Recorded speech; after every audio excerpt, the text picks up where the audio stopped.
Selamat pagi jemaat Tuhan dimanapun berada pada pagi hari ini. Salam damai sejahtera bagi kita sekalian. Kita kembali merenungkan firman Tuhan di pagi hari yang indah ini, yang terambil dari kitab Markus pasal 14 ayat 8. Demikian firman tertulis. Ia telah melakukan apa yang dapat dilakukannya.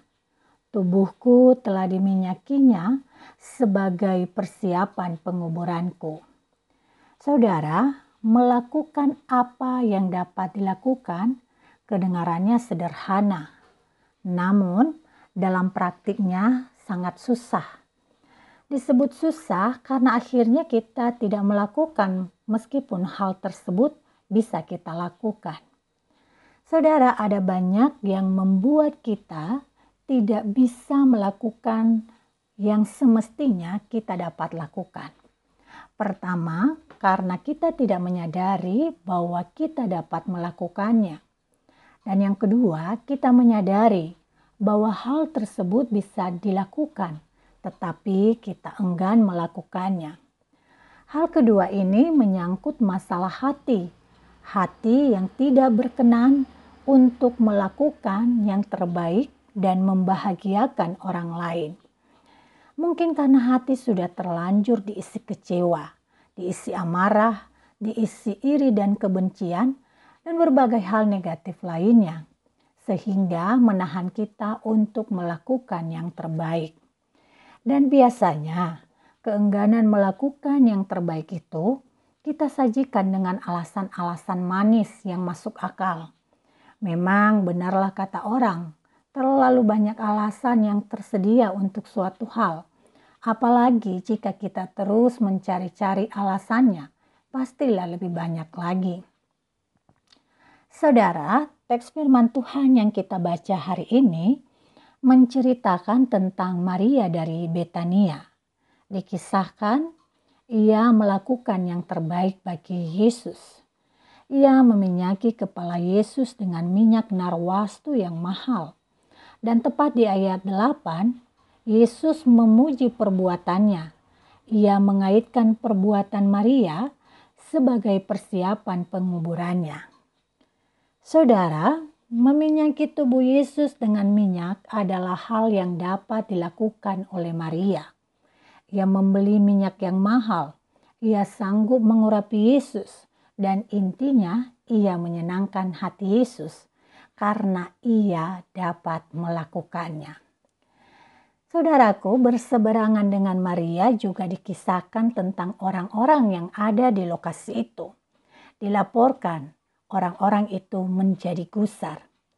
Mereka bukan gusar karena tak mampu melakukan apa yang dilakukan Maria, tetapi lebih karena tak mau melakukan hal itu.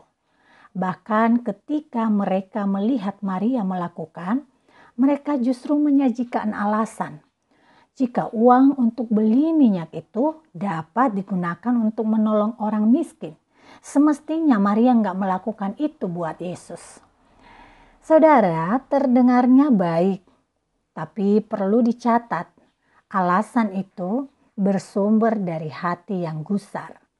Rupanya hati mereka yang dipenuhi gusarlah yang membuat mereka tak mampu melakukan yang terbaik buat Yesus. Meskipun hal itu dapat mereka lakukan. Saudara, apakah kita menyadari bahwa setiap detik dalam hidup ini adalah kesempatan dari Tuhan untuk melakukan yang terbaik baginya? Kita bisa melakukan yang terbaik bagi Tuhan dengan bertindak menghadirkan sikap yang memihak kepada sesama. Karena sesama adalah wajah Allah yang terlihat oleh mata. Tentu kita masih ingat kata Yesus dalam Matius pasal 25 ayat 40.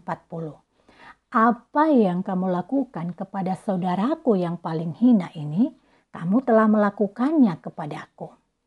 Jadi saudara, untuk melakukan yang terbaik bagi Yesus adalah dengan memberikan dan menghadirkan sikap, tindakan yang memihak kepada orang-orang yang ada di sekeliling kita.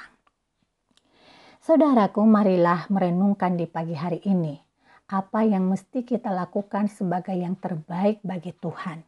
Dan langkah awal yang tidak boleh diabaikan adalah membereskan hati dari berbagai penyakit. Setelah itu kita menyediakan hati untuk melakukan yang terbaik. Karena sekarang kesempatan tersedia bagi kita. Jadi pikirkanlah apa yang terbaik. Menyenangkan hati Tuhan, membahagiakan sesama untuk kita lakukan hari ini. Tuhan Yesus memberkati. Mari kita berdoa. Terima kasih Bapa untuk penyertaan-Mu di pagi hari ini. Kami rasakan kuasa kasih yang telah menghantar kami untuk menikmati pagi yang indah ini. Dan terima kasih untuk firman-Mu yang mengingatkan kami bahwa ada banyak hal yang dapat kami lakukan, tetapi kami tidak melakukannya karena hati kami diisi dengan kemarahan, diisi dengan kebencian, keirian, dan lain sebagainya yang tidak memihak pada kehidupan sesama.